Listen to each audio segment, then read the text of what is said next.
Então, vamos lá. Falamos aí da abordagem fundamentalista, né, da dogmática. Nós já havíamos falado, né, que geralmente a fundamentalista e a dogmática, elas caminham juntas, né, são leituras que, de alguma forma, estão uma ligada à outra, né, não há nada que vá combater uma a outra, de maneira geral, né? E agora a gente vai para a abordagem histórico-crítica, que é a leitura do texto pelo texto. Por que eu digo isso? Geralmente, na leitura fundamentalista e dogmática, a pessoa quer defender os seus preconceitos. Então, a pessoa acha ou acredita em alguma coisa e aí ela encontra, né, na doutrina o respaldo para aquilo. E aí ela usa o texto para respaldar a doutrina ou os seus preconceitos. Por exemplo, já comentamos isso, um aluno falou aí uma época que aquele texto que fala que Deus... Não tem o texto que fala, né? Não, o texto fala assim, que a terra era sem forma e vazia, que esse espaço de um verso para o outro foi a queda do diabo. E aí, por isso, a terra ficou sem forma e vazia. Porque Deus jogou o diabo na terra.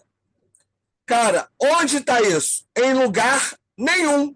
Nenhum da Bíblia. Ah, Ezequiel 28 fala disso. Não fala. Ezequiel 28 fala do rei de Tiro, que era arrogante, que era soberbo, e mediante a sua arrogância e soberba, ele foi derrotado, a cidade foi invadida. Então tem provas históricas disso e tal, né? E o texto bíblico vai usar de uma linguagem simbólica para falar da derrota do rei de Tiro. E aí, né, aqueles que tendem a ter uma leitura dogmática sobre o diabo dizem que o rei de Tiro é o diabo e que o diabo foi jogado do céu e deixou a terra sem forma e vazia. Cara, se você ler o texto, não dá para ver isso. Não tem como. Mas na fundamentalista e na dogmática, o texto não é tão importante. Mas, Ricardo... O importante é a doutrina. Fala, Jazete.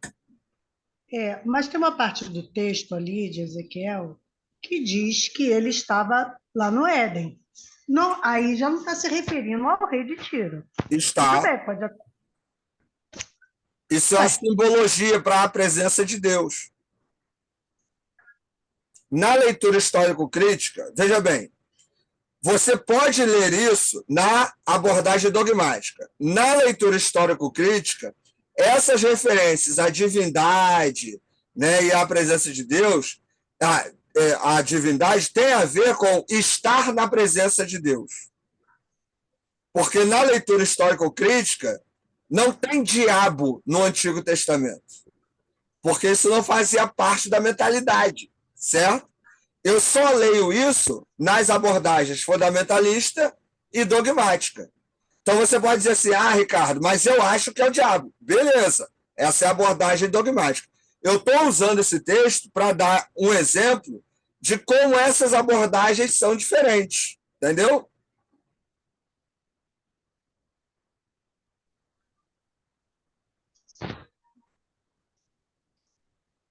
Entendeu, Josete? Entendi, mas não compreendi.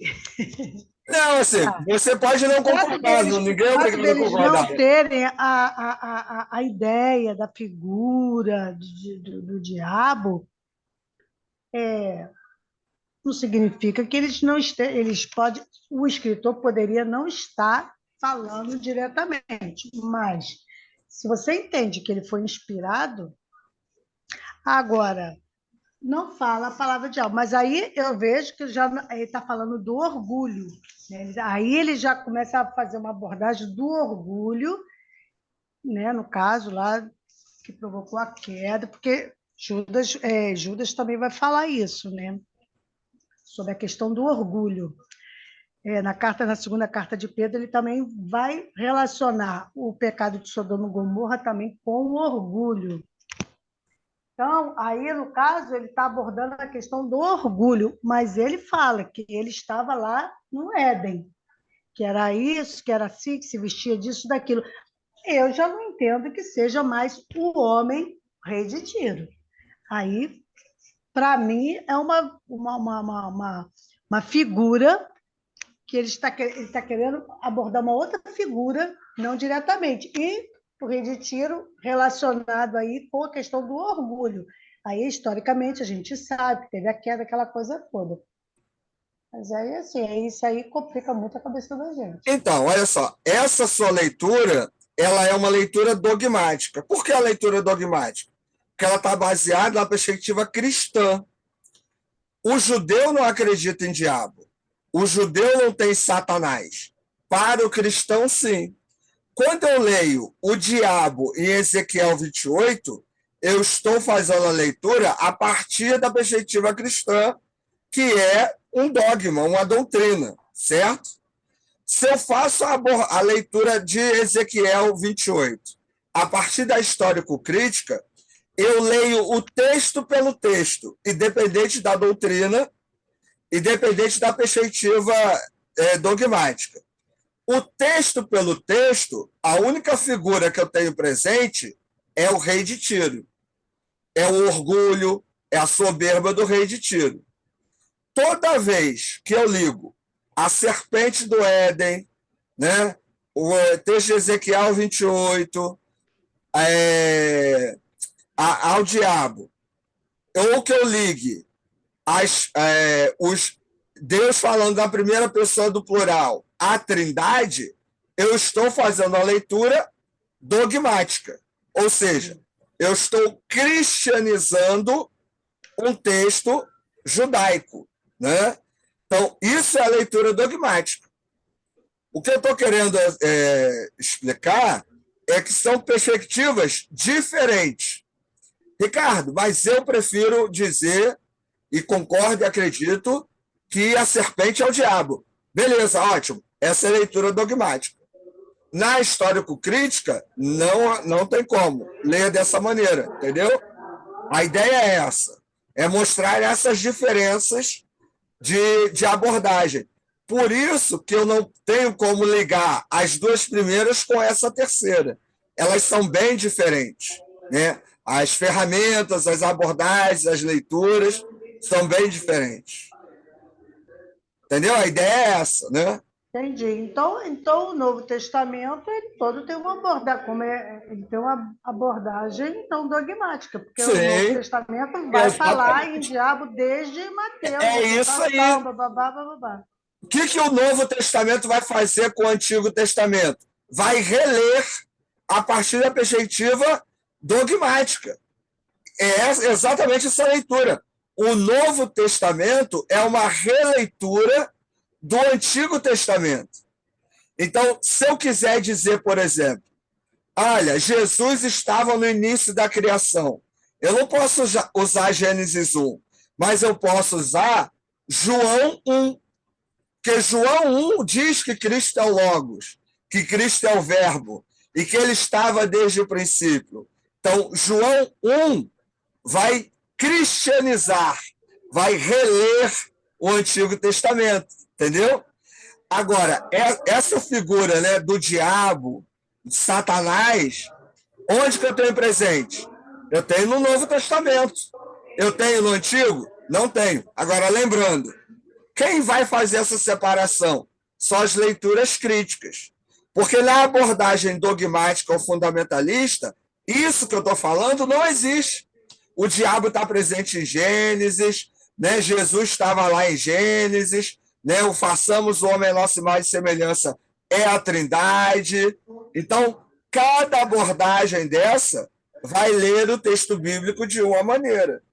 É essa grande questão que eu sei que às vezes pode parecer um pouco confuso, mas que é bom a gente entender.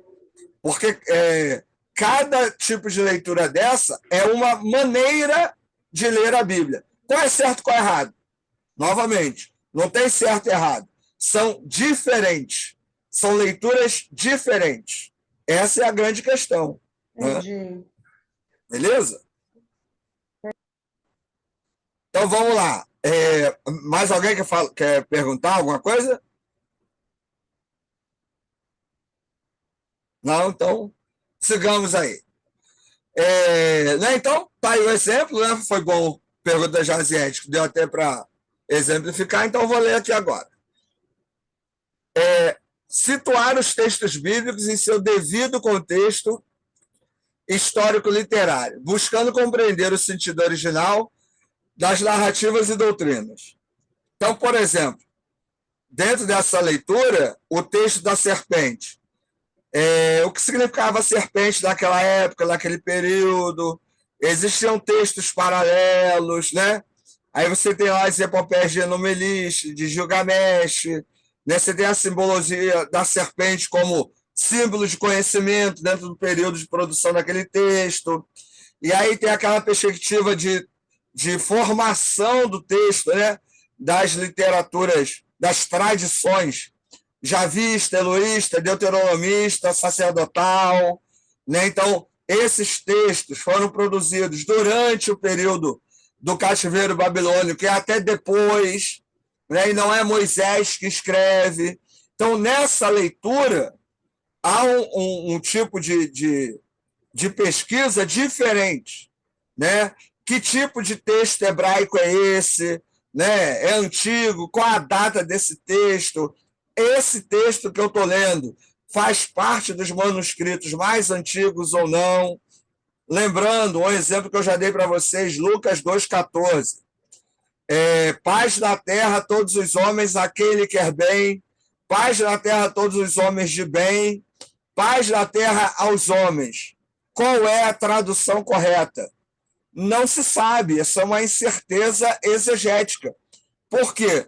Porque os documentos em grego, todos eles trazem essa possibilidade. E aí, como eu falei dos calvinistas e dos arminianos, e aí cada um vai pegar uma tradução dessa e usar para o seu próprio benefício, para defender a sua doutrina. Na perspectiva histórico-crítica, não importa.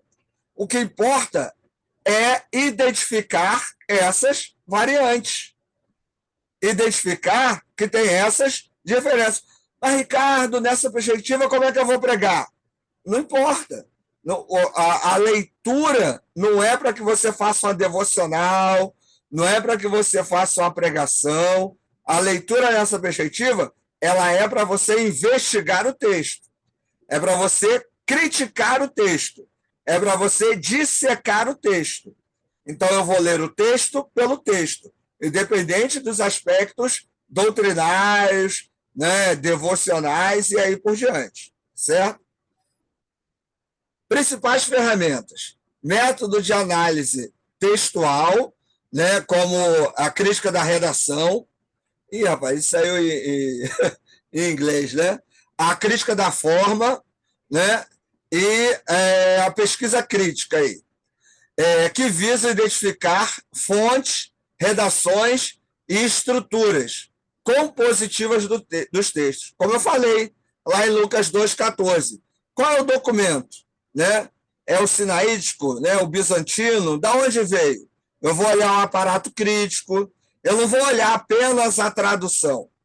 Uma coisa interessante, nas abordagens fundamentalistas e dogmáticas, existe até a tradução do texto, do grego para o português, do hebraico para o português, mas não é uma preocupação com os documentos em grego, com os documentos em hebraico.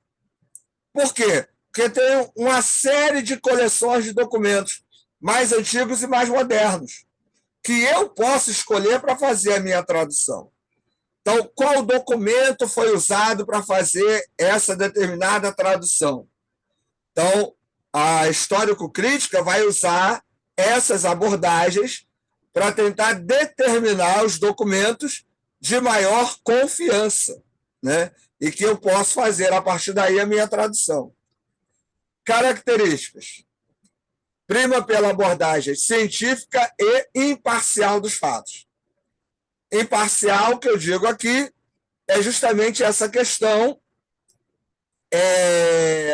de não estar preocupado com a doutrina. E, Ricardo, mas essa leitura fere a minha doutrina. A histórico-crítica não está preocupado com isso. Ah, Ricardo, mas isso eu não posso falar na igreja. A histórico-crítica não é para isso. A histórico-crítica é a investigação do texto. Então, ela não está preocupada com a sua devocional, né, com a sua pregação, com o seu evangelismo. Ela está preocupada em investigar o texto. Ponto. Né? Desconstrói mitos, mas procura interpretar a fé cristã de maneira responsável diante dos achados históricos. Então, por exemplo, né, falamos aí de Apocalipse, falamos aí do dragão. Ah, porque o Apocalipse fala do fim do mundo. Várias doutrinas leem o Apocalipse dessa maneira. No histórico crítico, o texto de Apocalipse é um texto que tem como base a apocalíptica judaica e a gematria judaica, que usavam números, símbolos, cores para expressar mensagens. O dragão simbolizava os grandes impérios daquela época, os 7 grandes impérios, que são derrotados pela mensagem do evangelho. Esses impérios não eram fortes, não seriam fortes o suficiente para derrotar a mensagem do evangelho. Ponto. Não é dizer que no fim dos tempos vai aparecer um dragão, né, lá no Tiamat do Caverna do Dragão, no céu, né, e os crentes vão sair com cavalo e espada guerreando, ou que Jesus vai descer do céu no cavalo branco, ou que vai aparecer o cavalo verde, cavalo preto, cavalo, né, amarelo, e aí o mundo está acabando por causa disso. Então, é interpretar os símbolos de maneira responsável para que a fé não seja vivida de maneira alienada. É só lembrar da época da Covid. Quanta gente ignorante falando que o mundo estava acabando, que estava escrito no Apocalipse, que a Covid era um castigo de Deus e que o mundo ia acabar. Isso é viver a fé de maneira irresponsável, né? Então, a ideia desse método, dessa abordagem, é trabalhar o texto. O que você vai fazer com isso é problema seu, mas é tentar dissecar o texto, né, da melhor forma possível para que, a partir daí, possa-se trabalhar a fé sem alienações e manipulações. Alguns teólogos aí, né? Julius Wellhausen, que é aquele que cria a hipótese documentária. O que é a hipótese documentária? Que você tinha documentos, né, javistas, eloístas, sacerdotais e assim por diante. Depois disso, foi derivado para a ideia de tradições, né? Rudolf Bultmann, já falou aí bastante dele, né? Ele vai trabalhar o Novo Testamento na questão da desmitologização. Então, na perspectiva dele, os milagres, né? Aqueles textos fenomenais, eles têm um caráter mitológico. Não é que necessariamente seja mentira, mas eles estão dentro de uma perspectiva de explicar algo, mas que não teria sido necessariamente daquela forma. E John Dominique Crossan, né, que vai defender aí esse caminho do Jesus histórico. Vocês já ouviram falar sobre Jesus histórico e Jesus da fé. Então, quem foi Jesus realmente? Fora os evangelhos. Ele namorou, ele casou, quando criança era uma criança mimada, né? Ele fazia pirraça, ele teve dor de barriga. Como é que era a saúde dele? Ele era bom nos estudos? Não era? Era obediente? Não era? Né? Então, quem era esse Jesus histórico? Então, nessa abordagem é que vai se fazer esse tipo de pergunta. Na dogmática e na fundamentalista, isso não interessa. Para algumas doutrinas, então, é até uma heresia e um grande pecado fazer perguntas, né? Inclusive sobre isso. Na abordagem histórico-crítica, só se faz perguntas. Às vezes nem se tem respostas, mas se faz as perguntas, né? A ideia seria essa. E, por último, perspectiva aí da teologia da libertação. Qual é o objetivo? Ler a mensagem bíblica do ponto de vista dos marginalizados e oprimidos sociopoliticamente. Marginalizado não é o bandido, né? Mas é aquele que está à margem da sociedade. Né? O pobre, a viúva, a criança, no contexto do Novo Testamento, do Antigo, por exemplo. Né? Principais ferramentas: sociologia, politização da fé, denúncia da opressão, pedagogia do oprimido, de Paulo Freire. Né? Seria uma forma de ler o mundo a partir daquele que sofre. A politização aqui não é a ideia de PL e PT, né? Não é nada disso, Bolsonaro e Lula, mas é a ideia da ação política da igreja e da fé. Então, a igreja ela teria um papel de agir politicamente. Vou dar um exemplo. Uma igreja em Belford Roxo estava com a rua sem asfalto. E aí eu fui pregar lá, o pastor me convidou, conhecido meu, e aí eles, depois de um tempo, fizeram uma vaquinha na rua para botar concreto. Né? Muito comum as igrejas botarem concreto nas ruas. Né? Aí, eles conseguiram, né, dinheiro para colocar, mas na calçada, em frente à casa de quem não deu dinheiro, a igreja não fez o concreto.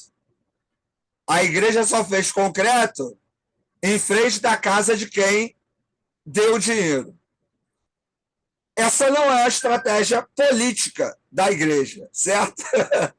Por quê? Se a igreja quer atrair pessoas e tinha condições de fazer concreto para todo mundo, pelo que arrecadaram, por que não fazer? Né? Mas ela pagou mal com mal. Então, ela não foi política. Uma igreja, de repente, está num bairro onde não tem policiamento. E a igreja faz uma campanha, faz um abaixo-assinado para reivindicar maior policiamento. Isso é politizar a fé. Isso é agir politicamente, certo? Isso é buscar uma melhoria que não é só para a igreja, é para o bairro. A ideia é essa, tá certo? Características: comprometida com a transformação das estruturas de dominação. Geralmente, esse tipo de leitura vai, né, dominar a própria estrutura da igreja, que vai estar sempre lidando com causas sociais. Não é simplesmente a ideia de dar a bolsa de alimento, mas é realmente estar envolvida em causas que interfiram na realidade do bairro. Né? É algo bem mais direto. Defesa dos direitos humanos, justiça social, né? A partir da inspiração evangélica. Principais teólogos aí: Gustavo Gutierrez, fundador do movimento; Leonardo Boff, no caso meio católico, né? Franciscano, proponente da ecoteologia; Hugo Eismann, né? Teólogo da libertação, que atuou na pastoral operária. Na igreja evangélica, a gente tem, né, tinha Rubem Alves, né, que foi um grande expoente da questão da teologia da libertação.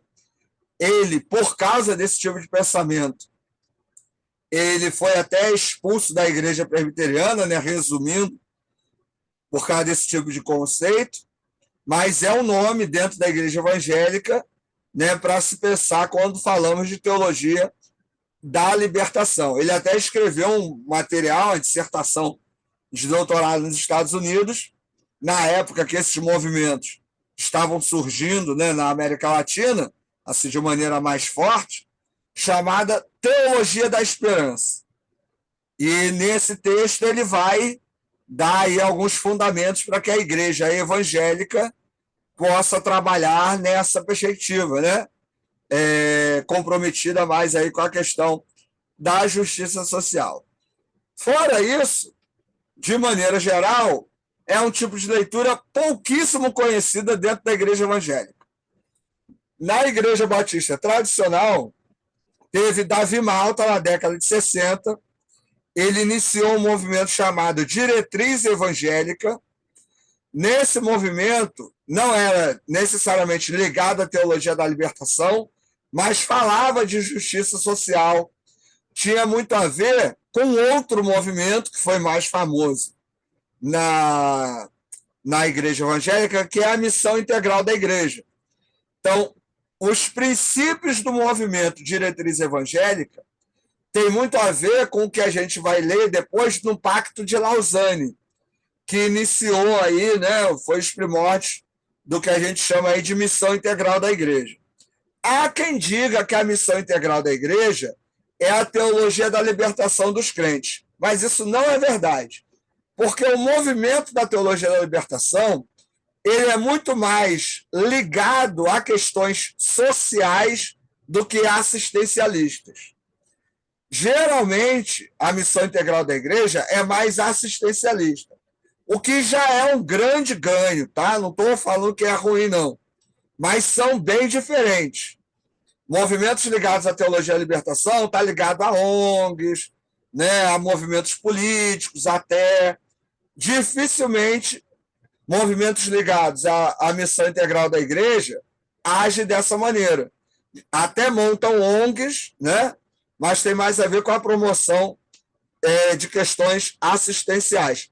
O que, na minha perspectiva, já é um grande ganho, né? Porque uma igreja que não faz nada pela comunidade, pelo menos na minha perspectiva, é um decréscimo. Mas, de forma geral, na leitura da teologia da libertação, usa muito os princípios do histórico crítico, que é essa leitura mais fria do texto, né? É uma leitura mais detalhada, né? Então é possível você ter uma leitura histórico-crítica e da libertação juntas. Então as duas últimas daria para caminharem juntas e as duas primeiras caminhariam também juntas. Tem como você ser os quatro? Pelo que a gente viu até agora, obviamente que não, né? Você está em alguma dessas quatro aí. Você pode estar em duas delas? Pode. Ou as duas primeiras ou as duas últimas. Ah, Ricardo, eu estou na terceira e na segunda. Não, não tem como, né? Não, não dá. Os parâmetros são diferentes, como a gente já conversou aqui. Então, de maneira geral, é isso, gente. Essas leituras servem tanto para o antigo como para o novo, né? Tudo que você for fazer vai estar vinculado a uma dessas leituras. Se você ainda não se identificou com nenhuma delas, recomendo, leia mais, né? Busque mais, né? Procure ler sobre esses autores que eu indiquei aí também, vão te ajudar, né? Não é decréscimo, né? Nem demérito, você ser uma coisa ou outra, você apenas vai ser diferente do outro, ponto, né? Mas não tem um negócio de um que é melhor, outro que é pior. Nem todas as leituras vão se adaptar a todas as igrejas e todos os grupos, né? Então isso também é bom a gente saber, identificar e ir se aprofundando aí, beleza? Dúvidas, perguntas, reclamações, tranquilo? Aquele do Jesus histórico é muito bom. Se o cara é, é, sair um pouco do fundamentalismo religioso dele, ele vai somar muito assim a leitura assim O do Jesus fundamentalista nunca histórico. vai ler isso. Não, ele não passa da introdução, não O passa da fundamentalista introdução, porque nem questiona se ele Jesus é vai histórico da ficar. fé. Eu gostei muito, porque como eu fiz história e aprendi que os fatos históricos é tão diferente da história mitológica que nos conta, né? Tanto do descobrimento, da independência, quando você estuda, você vê que aconteceu, mas não foi com aquele glamour, daquela maneira tão pomposa às vezes, né? Que contaram, tão assim, é diferente, tá? Sim, E eu gosto da abordagem que o livro faz, principalmente que faz pensar, que me fez pensar bastante, faz muito sentido sobre o nascimento dele, que ele pode ter nascido em Nazaré e não em Belém, e explica os motivos, e é muito coerente, assim, é muito coerente, assim, por mais que você, eu acho que porque o fundamentalista não consegue chegar nesse ponto, mas se ele chegasse, talvez fizesse ele refletir bastante, é bem coerente, assim, os motivos, assim, até pelo ponto mesmo de distância, de estratégia, Então, de o época. Jair, quem tem outro tipo de leitura não faz esses questionamentos. É isso que a gente tem que entender. É, Por exemplo, não dá para não, você faz. pegar uma perspectiva e tentar enfiar na cabeça de alguém que está numa outra perspectiva. O que Porque a o gente tem cara que fala, entender olha, se eu consigo identificar isso, poxa, eu estou lá na minha igreja e aí eu estou conversando com alguém que tem uma leitura dogmática. Consegui identificar isso. Não adianta virar para a pessoa e ficar discutindo. Não, porque tá, não sei o quê. É respeitar. Não, beleza, irmão, legal, sua opinião não e tal. E acabou, né? Por quê? Porque ninguém convence ninguém, entendeu? não, Quem convence não ele do adianta. pecado, do juízo é o Espírito Santo. É, Não tem não como você adianta. vai usar argumentos que para a pessoa não tem Não faz sentido, sentido. entendeu? Então, É assim, isso aí. é isso que a gente tem que deixar. Eu acho que ajuda no diálogo, né? Tem gente que não quer dialogar, então respeitar quem não quer dialogar. Não quer nem pensar, né? Não, então, essa tua fala é preconceituosa. Não é pensar. A maneira dela pensar é diferente, certo? É isso que Também tem que foi a pensar. pessoa. Não é que ela não pense, É fácil de entender, não, ela é fácil de pensa entender. Acho que a pessoa diferente. também. A pessoa aprendeu também, martelaram a vida inteira Não, não uma é coisa, isso, e você cara. Olha só. Se não alguém adianta. ligado à teologia reformada. Você tem um grupo da teologia reformada dentro da denominação batista. Eles são dogmáticos. Pessoas inteligentíssimas. Pessoas que pensam e pensam muito. Só que eles pensam diferente. Aí você tem gente ligada ao histórico crítico que pensa diferente. Não é pensar ou não pensar. Pensa-se diferente. É isso que a gente tem que ter em mente. Entendeu? Porque você vai pegar a Russell Shedd, por exemplo, é a leitura dogmática. Mas olha o respeito que o cara tem. Olha quanto material, caminhada. Aí você vai dizer, não. Não, ele pensa Não. diferente. É uma leitura diferente. Ponto. Pertence a uma abordagem específica. Essa é a questão. Mas, não adianta você ficar digitando, não dá para ler, você tem que falar. Entendeu, Jair? A questão é essa. Entendi. Essas abordagens, elas apresentam maneiras de ler o texto que se diferenciam uma da outra. Né? Em algum momento concordam entre si, uma ou outra, em outro momento não. Essa seria a ideia, certo?